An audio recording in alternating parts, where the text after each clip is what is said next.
একদিকে ছিল উৎসবের প্রস্তুতি আর অন্যদিকে তার মর্মান্তিক পরিণতি হট্টগোল।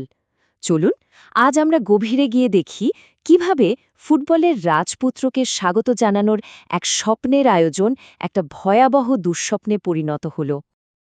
এটা স্ক্যাম, এই একটা কথাই যেন হাজার হাজার মানুষের মনের ভেতর জমে থাকা ক্ষোভ আর হতাশার বিস্ফোরণ ঘটিয়ে দিয়েছিল। কলকাতার যুবভারতী স্টেডিয়াম, যেখানে এক কিংবদন্তিকে স্বাগত জানানোর কথা ছিল, সেখানেই শোনা গেল প্রতারণার চিৎকার। যে শহরকে আমরা আনন্দের শহর বা সিটি অফ জয় বলে চিনি, তার জন্য এটা একটা ঐতিহাসিক মুহূর্ত হওয়ার কথা ছিল। কিন্তু নায়কের সেই অভ্যর্থনা খুব তাড়াতাড়ি বদলে গেল এক বিশৃঙ্খল বিদায়বেলায়।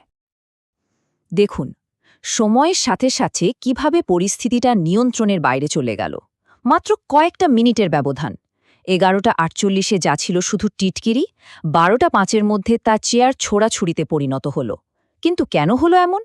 কি এমন ঘটেছিল যে আরাধনা এভাবে নৈরাজ্যে পরিণত হল? এর উত্তর জানতে হলে আমাদের ঘটনার একেবারে শুরুতে ফিরে যেতে হবে। আসলে এই পুরো ঘটনার মূলে ছিল একটাই জিনিস, আকাশছোঁয়া প্রত্যাশা।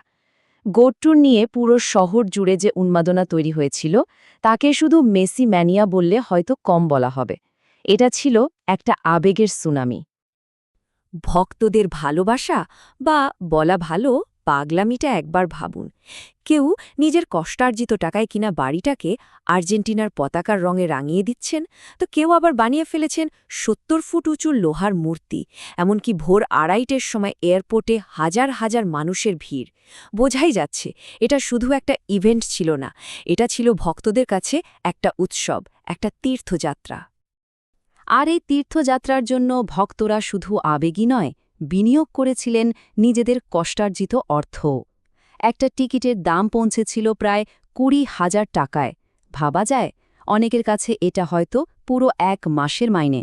কিন্তু কিংবদন্তিকে এক ঝলক দেখার জন্য সেই টাকা খরচ করতেও তারা দুবার ভাবেননি। শুধু টাকা নয়, এর সাথে জড়িয়েছিল অকল্পনীয় ত্যাগ। কেরালা, বেঙ্গালুরু, চেন্নাই, কত দূর দূর থেকে মানুষ ছুটে এসেছিলেন। সারা রাত এয়ারপোর্টে, স্টেডিয়ামের বাইরে অপেক্ষা। তাদের আশা ছিল খুব সাধারণ, ১ ঘণ্টার একটা অনুষ্ঠান যেখানে প্রিয় তারকাকে কাছ থেকে দেখা যাবে, হয়তো কিছু পেনাল্টি কিকও চাক্ষুষ করা যাবে। এই বিপুল ত্যাগ আর বড় বড় প্রতিশ্রুতি কিন্তু একটা বিশাল প্রত্যাশার জন্ম দিয়েছিল। কিন্তু সেই সব আশা, সেই সব আকাশছোঁয়া প্রত্যাশা স্টেডিয়ামের ভেতরে ঢোকার পরেই এক চরম বাস্তবতার সামনে এসে মুখ থুবড়ে পড়ল। পার্থক্যটা দেখুন। ভক্তরা টাকা দিয়েছিলেন মেসিকে স্পষ্ট করে দেখার জন্য, কিন্তু দেখলেন কি? কর্মকর্তাদের একটা দুর্ভেদ্য জটলা। কথা ছিল ১ ঘণ্টার অনুষ্ঠানের, কিন্তু হলো মাত্র ২০ মিনিটের একটা বিশৃঙ্খল উপস্থিতি। আর পেনাল্টি কেক বা কথাবার্তা তো অনেক দূরের কথা। সেখানে চলছিল শুধু ভিভিআইপি আর নিরাপত্তা রক্ষীদের সেলফি তোলার হিড়িক। মানে নিজের সিট থেকে দেখার বদলে জায়ান্ট স্ক্রিনেই ভরসা করতে হচ্ছিল সবাইকে। একজন ভক্তের এই কথাটাই যেন সবার মনের কথা। হাজার হাজার টাকা দিয়েও যদি আয়োজক, রাজনীতিবিদ, নিরাপত্তা কর্মীদের ভিড়ে নিজের প্রিয় তারকাকেই দেখা না যায়, তাহলে রাগ হওয়াটা কি খুব অস্বাভাবিক? তাদের মনে হচ্ছিল তাদের সাথে সরাসরি প্রতারণা করা হয়েছে। আর এই প্রতারিত হওয়ার অনুভূতিটাই ধীরে ধীরে ক্ষোভে পরিণত হচ্ছিল। আরাধনা যখন ক্রোধে পরিণত হয়, তখন পরিস্থিতি হাতের বাইরে চলে যেতে খুব বেশি সময় লাগে না। এই হট্টগোলটা কিন্তু হঠাৎ করে হয়নি, এর পেছনে কয়েকটা পর্যায় ছিল। প্রথমে ভক্তরা বুঝলেন যে তারা মেসিকে দেখতেই পাচ্ছেন না। এরপর শুরু হলো টিটকিরি। পরিস্থিতি খারাপ হচ্ছে দেখে নিরাপত্তাকর্মীরা মেসিকে তাড়াতাড়ি মাঠ থেকে বের করে নিয়ে গেল।